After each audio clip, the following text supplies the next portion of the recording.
অরণ্যে রোদন, কুমুরের কান্না, যেমন এর একটা যথার্থ অর্থ আছে,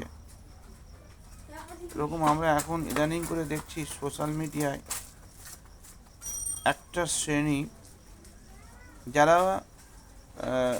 মানুষের মঙ্গল চাওয়ার মতো করে একটা কথা বলতে চাইছে, কিন্তু প্রকৃতপক্ষে তারা মানুষের মঙ্গল যদি চায় তার কথা থেকে সেটা কিন্তু ভাবার্থ বোঝা যায়, সেটা কিন্তু আমরা বুঝতে পারছি না।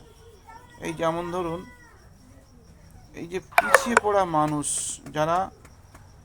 মানে সমাজে অনেকটা পিছিয়ে আছে, বিশেষ করে যারা পিতৃহীন, মাতৃহীন, মানে যারা মানে অর্থের দিক থেকে অভাবী, সামাজিক দিক থেকে পিছিয়ে আছে, সেই সমস্ত মানুষদের একটা শ্রেণীর শিক্ষাকেন্দ্র, যে শিক্ষাকেন্দ্রটা 1400 বছর আগে থেকে চলে আসছে, ঠিক ওইরকম কিছু শিক্ষাকেন্দ্র যেমন মাদ্রাসা। এই মাদ্রাসাতে আমরা দেখেছি যে এই ধরনের ছেলেদেরকে, মেয়েদেরকে আনা হয় এবং এখানে শিক্ষা দেওয়া হয়, সেটা হোস্টেলিং বলুন বা বাড়ি থেকে যাওয়া আসা বলুন, তাদেরকে খাবার দাবার বলুন, বইপত্র বলুন, জামা কাপড় বলুন, তাদের খরচা বলুন, একটা সমাজের একটা সুমতালম্বী বিবেকবান মানুষ, যারা এহকাল ও পরকালে হিতার্থের এবং একজন প্রকৃত জনকল্যাণ মনোভাবাপন্ন মানুষ, যাদের প্রচেষ্টা এই ধরনের প্রতিষ্ঠানগুলো আজীবন চলে আসছে, যেখান থেকে আমরা পরিষ্কারভাবে দেখেছি যে এই ধরনের পিছিয়ে পড়া মানুষ,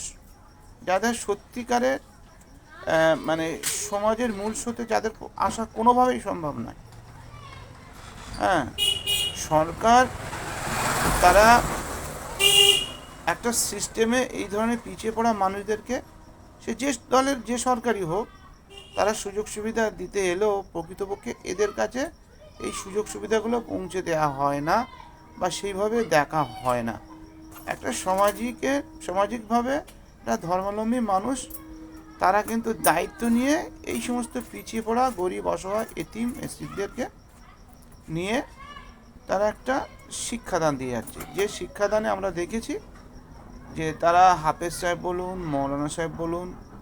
মাস্টার বলুন বা উকিল হাকিম বলুন, এরকম বিভিন্ন সমাজের অনেক মূল স্রোতে তারা আজকে আছে এবং তারা অনেকটা এগিয়ে গেছে। তারা চোর, দস্যু, বদমাশ, গুন্ডা, আপনার মাতাল, গ্যাজাল, এই ধরনের নানান মানে পথ থেকে তারা অনেকটা উঁচু পথে চলে এসছে, যারা আজকে দশ ও দেশের কল্যাণে, মঙ্গলে কিন্তু আজকে তারা নিয়োজিত। আজকে আমরা দেখতে পাচ্ছি অগ্নিমিত্রা পলের মতো একটা জঘন্য মহিলা, আপনার এই আরও যে সমস্ত এই শুভেন্দু অধিকারী, আপনার এই আরও যে সমস্ত, আমরা সবার নাম নিয়ে হাইলাইট করতে চাই না, যারা মানে এই মাদ্রাসাটাকে বন্ধ করার একটা কৌশল করে যাচ্ছে। একদম পরিষ্কার এটাও বলা যেতে পারে যে বর্তমান বিজেপি সরকার, এরা মাদ্রাসা বন্ধ করার কৌশল করে যাচ্ছে, অথচ এই বিজেপির একটা কোনো মুসলিম আপনার সাংসদ বলুন, আপনার আপনার এমপি বলুন, বা আজকে তো দিনে আমি আপনার এমএলএও দেখতে পাচ্ছি না, মানে এত এরা জাতপাতি এবং মানে যেটার মধ্যে দিয়ে আজকের মানবতা ধ্বংসের পথে, ভারতবর্ষের